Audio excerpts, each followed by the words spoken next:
Hello, good evening. তো কদিন আগে আপনাদের দেখিয়েছিলাম না যে কয়েকটা শাড়ির লেস নিয়ে এসেছি, আর একটা শাড়ি দেখিয়েছিলাম যেখানে লেসটা বসাবো বলেছিলাম। তো একদম রেডি হয়ে শাড়ি চলে এসেছে, লেস বসে। তো ওটাই আপনাদের সঙ্গে শেয়ার করব এখন কেমন লাগছে দেখতে শাড়িটাকে। তো দাঁড়ান দেখাই। এই যে সেই শাড়িটা, যেখানে যে শাড়িটাতে বলেছিলাম না লেসটা লাগাবো, এই যে দেখুন কত সুন্দর লাগছে। এই যে লেস বসানো হয়ে গেছে, পুরো শাড়িটাতেই বসিয়েছি। এমনিতে তো সাদা লাল, তারপর থেকে গোল্ডেন লেসটা যেন আরো সৌন্দর্য বাড়িয়ে দিয়েছে। এই দেখুন পুরো লেসটা বসিয়ে দিয়েছে। ঠিক আছে, পুরো শাড়িটা খুললে আমি আর পাঠ করতে পারবো না, তাই এইভাবেই দেখাচ্ছি। এই যে পুরো শাড়িটায় দেখেছেন গোল্ডেন লেস বসিয়ে দিয়েছে, খুব সুন্দর লাগছে। এবারে দারুণ লাগছে। আর এই যে শাড়িটা হচ্ছে এইরকম, এই যে পুরো শাড়িতে এরকম মিনে করা আছে রেড অ্যান্ড গ্রিন দিয়ে, দারুণ লাগছে। আর এটা হচ্ছে আঁচল, এই রেডটা হচ্ছে আঁচল। পুরো শাড়িতে এই গোল্ডেন কালার লেসটা বসিয়ে দিয়েছি, দারুণ লাগছে। এটা একদিন পরবো ভেবেছি বিয়েতে, কোন দিন পরি আপনাদের সঙ্গে শেয়ার করব। আর একটা দেখাচ্ছি, আর একটা দিয়েছিলাম, ওটাতে লেস বসায়নি। এই শাড়িটা, এই শাড়িটা হচ্ছে ফলস পিকো করে এনেছি। এই শাড়িটা আপনাদেরকে এমনি দেখিয়ে দিয়েছিলাম, আজকে একটু খুলে দেখাই।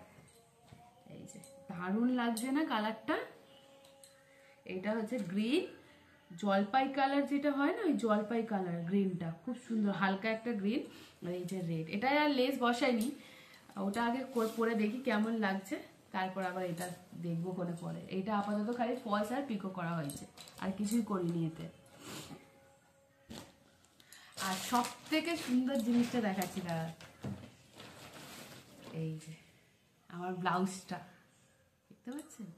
এতে সেই বলেছিলাম লেস লাগাবো, এটা তো বসিয়েছি, দারুণ লাগছে। ভাবছিলাম বসাবো কি বসাবো না, কিন্তু বসানোর পর আরো সুন্দর লাগছে। এই দেখুন দারুণ লাগছে না। এই যে গলার কাজটা খালি বসিয়ে দিয়েছে, এই যে এখান থেকে এই রেড কালার। পিছনটা বসানোর প্রয়োজন নেই, কারণ পিছনে এমনি সুন্দর একটা ডিজাইন করা আছে। আর এই স্লিভটা দেখুন খালি, খুব সুন্দর ব্লাউজটা। ওই রেড অ্যান্ড হোয়াইটটার সঙ্গে পরার ইচ্ছা আছে। তো এই যে, আর বিয়ের দিন সকালবেলায় গায়ে হলুদ অনুষ্ঠানে এইটা পরার ইচ্ছা আছে। এই শাড়িটা, এই জামদানি শাড়িটা, এটা আগেও অনেকবার পরেছি, 2-3 বার পরা হয়ে গেছে। এই যে এই হলুদ শাড়িটা, জামদানি শাড়ি মানেই তো সুন্দর বলুন। এই যে এটাও বেশ খুব সুন্দর। এটা আঁচল পোর্শন, কুচি পোর্শনটা, এটা আঁচল আর কুচিতে খালি এই কাজটা আছে, পুরোটা এরকম। তো এটা হচ্ছে গায়ে হলুদে পরবো সকালে। আর এই ওই হলুদ শাড়িটার সঙ্গে এই লাল কালার ব্লাউজটা পরবো। দেখেছেন, আমার একটু ব্লাউজে লেস বসাবো, মানে একটু ডেকোরেশন করবো ব্লাউজটাকে, শাড়িগুলোকে। এটা খুব ভালোবাসি আমি এগুলো করতে। এই যে এইটা বসিয়েছিলাম এই রেডটার মধ্যে, এই হোয়াইট কালার লেসটা, এটা ওই হলুদটার সঙ্গে গায়ে হলুদের সকালবেলা পরার ইচ্ছা আছে। কোনটা পরবো তাও নিজে এখনো জানি না, যাই পরি আপনাদের সঙ্গে শেয়ার করবো। তো এই হলুদটার সঙ্গে এটা পরার ইচ্ছা আছে। সব থেকে ইন্টারেস্টিং শাড়িটা দেখাই, এটা হচ্ছে আমার বিয়ের শাড়ি, বিয়ের বেনারসি।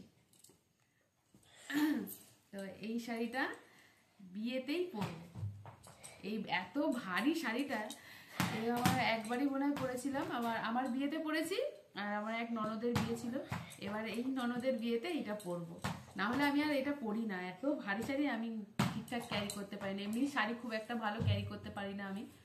আর এই শাড়িটা পরার ইচ্ছা আছে। আর একটু খুলে দেখায় আমার বিয়ের বেনারসিটা, কতদিন পর হাতে নিয়েছি। এই যে খুব ভারী শাড়িটা, এই ছোট এটা হচ্ছে বোধহয় আঁচল পোর্শনটা।